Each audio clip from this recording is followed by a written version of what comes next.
untuk mengusung wali kota petahana Bapak Dr. Muhammad Idris. Bagaimana strateginya, tas, dan apa nanti komitmen-komitmen yang dibangun antar partai politik untuk memenangkan wali kota petahana ini, nanti kita langsung tanyakan ke juru bicara Tertata Adil Sejahtera Ibu Hajah Qanita Rupiah SEMN. Sedikit saya bacakan profil tentang Ibu Hajah Qanita. Saya baru dapat bocoran nih. Di sini biodata beliau, nama lengkap Hajah Qanita Lutfiah SEMM. Lahir dari keluarga pesantren, mengenyam pendidikan di Pondok Pesantren Darul Rahman, pimpinan Kiai Haji Sukron Makmun, yang juga Kiai Haji Sukron Makmun ini adalah orang tua beliau. Sukron Makmun yang juga orang tuanya selepas lulus dari pendidikan, beliau Ibu Hajah Qanita ini meneruskan yang saya hormati Ketua DMC senior kita Bapak Adi Rakasili, oh iya, mohon maaf. Yang saya banggakan para jurnalis insan media, moderator Bapak Rahmat, saya juga di sini membawa staf saya yang kebetulan juga bagian dari Pilkada Partai Persatuan Pembangunan, Bapak Iwan beserta Pak Ubay. Tentunya teman-teman sekalian, para insan media yang saya banggakan, jujur siang hari ini saya sangat bangga bisa bersilaturahmi di tengah-tengah teman-teman semuanya. Karena saya yakin media adalah partner terbaik di dalam kita mengemban tugas, amanah, dan pengabdian ini untuk Kota Depok. Tanpa silaturahmi, tanpa kerjasama, tidak mungkin apa-apa yang kami lakukan tersampaikan kepada masyarakat. Nah, itulah yang membuat saya apresiasi dan terima kasih kepada Ketua DMC, panitia, Pak Erna, sahabat saya yang sudah memfasilitasi pertemuan pada siang hari ini. Tentunya tidak jauh dari topik yang tadi Bapak moderator sampaikan, saya mewakili dari Koalisi Tertata Adil Sejahtera yang dalam perjalanannya memang awalnya kita koalisi dinamakan Tertata, terbentuk dari 4 partai, PAN, Demokrat, P3, dan PKB. Di tengah perjalanan wajar, dan itu satu proses politik yang masih wajar PKB lepas dari kita karena beberapa hal. Dan akhirnya kembali kita menjalin komunikasi, sempat muncul koalisi karya Tertata, dan akhirnya saat ini terbentuklah koalisi Tertata Adil Sejahtera. Dan tentunya motivasi ataupun dasar yang kita lakukan di dalam membentuk koalisi Tertata ini pada awalnya, bagaimana kondisi 4 partai tadi yang saya sampaikan, memang kita mempunyai permasalahan tidak bisa mengusung calon pada Pilkada 2020 mendatang. Akhirnya atas dasar pemikiran itulah kita sama-sama membentuk koalisi Tertata. Di tengah perjalanan ketika PKB lepas, walaupun komunikasi masih terjalin dan di dalam politik juga masih memungkinkan sesuatu itu terjadi, maka kita berusaha berkomunikasi dengan partai-partai.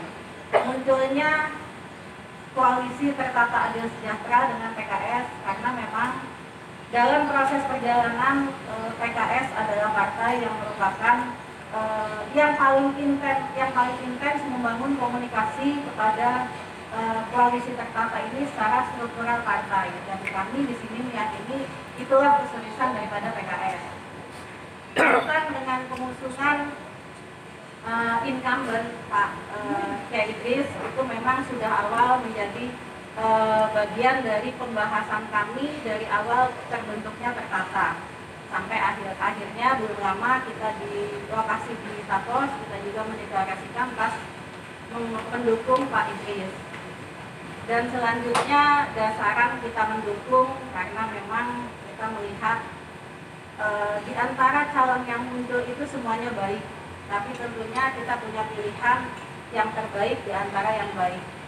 Di dalam mengukur kesuksesan satu kepala daerah, baik bupati maupun wali kota, kami menilai, mengukur dari sisi perjalanan RPJMD yang sudah dibuat, janji-janji kampanye yang sudah dibuat. Atas dasar itulah maka kami sepakat tetap memberikan kesempatan kepada Bapak Idris untuk melanjutkan dan menyempurnakan tugas dan tanggung jawab beliau untuk membangun Kota Depok ini. Dan tentunya yang saya sampaikan di akhir juga, kaitan untuk wakil wali kota pendamping Pak Idris, kami sudah sepakat untuk wakil nanti kita bicarakan di tahapan selanjutnya, dan insya Allah dalam waktu dekat kita juga akan membahas itu, baik dari koalisi Perkata maupun dari PKS sendiri boleh mengusulkan masing-masing calon wali kota yang akan diusulkan, dan nanti kita sepakati bersama sehingga apapun keputusannya tidak mengganggu soliditas koalisi kita ini. Dan yang terakhir yang ingin saya sampaikan kepada teman-teman semua, bahwasannya saya percaya calon-calon yang nanti akan maju pada kontestasi Pilkada 2020 di Kota Depok ini maupun partai-partai pengusungnya, saya yakin sama-sama punya niat yang sama untuk membangun Kota Depok lebih baik lagi. Hanya saja di dalam sebuah demokrasi, satu perbedaan adalah keniscayaan. Tinggal bagaimana kita masing-masing bijaksana untuk menyikapi perbedaan itu. Dan yang lebih penting, kami juga mengajak bagaimana kita mengedepankan politik gagasan, bukan lagi politik kebencian. Karena dalam membangun satu kota dibutuhkan pemikiran yang baik, gagasan yang baik, serta kerjasama yang baik dari semua elemen masyarakat. Mungkin itu sedikit yang saya sampaikan. Sekali lagi terima kasih kepada teman-teman media. Mudah-mudahan kumpulnya kita di sini membawa manfaat, membawa keberkahan, khususnya di dalam membangun Kota Depok yang kita cintai. Terima kasih. Assalamualaikum warahmatullahi wabarakatuh. Ada beberapa pertanyaan yang saya mungkin menjawabnya secara umum ya, karena tadi pertanyaannya juga hampir sama, yaitu kaitan proses daripada penunjukan wakil wali kota, kan begitu. Baik dari Om Sur apa mungkin mengusulkan nama saya, proses wakilnya juga siapa, baik juga tadi dari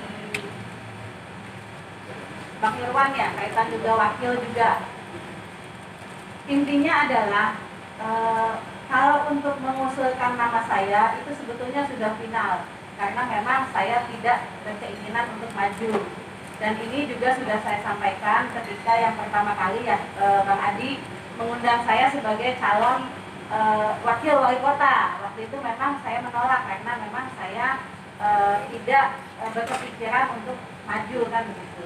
Kaitan proses wakil wali kota ini itu sedang dalam tahapan penggodokan kami, dan memang benar salah satunya adalah koalisi Depok Perkata itu juga mengusulkan Ibu Diana Dewi.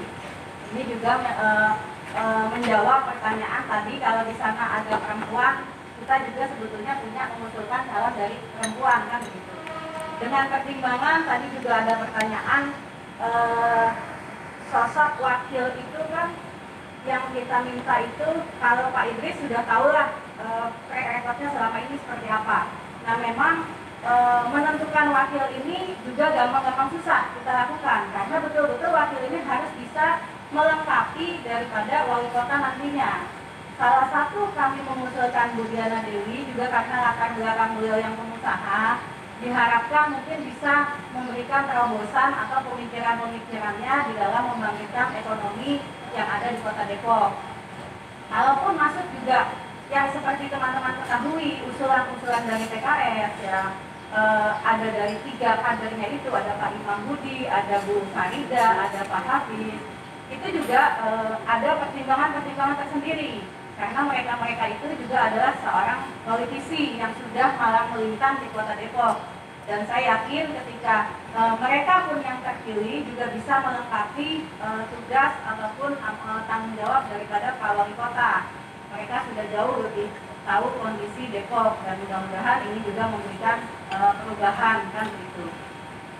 Kaitan masih relevankah nama Perkata? Itu Perkata dibentuk tidak berakronim daripada nama partai politik. Jadi menurut kami rapat masih bisa kita gunakan nama terkata walaupun hanya tinggal 3 partai, PAN, Demokrat, dan P3. Selanjutnya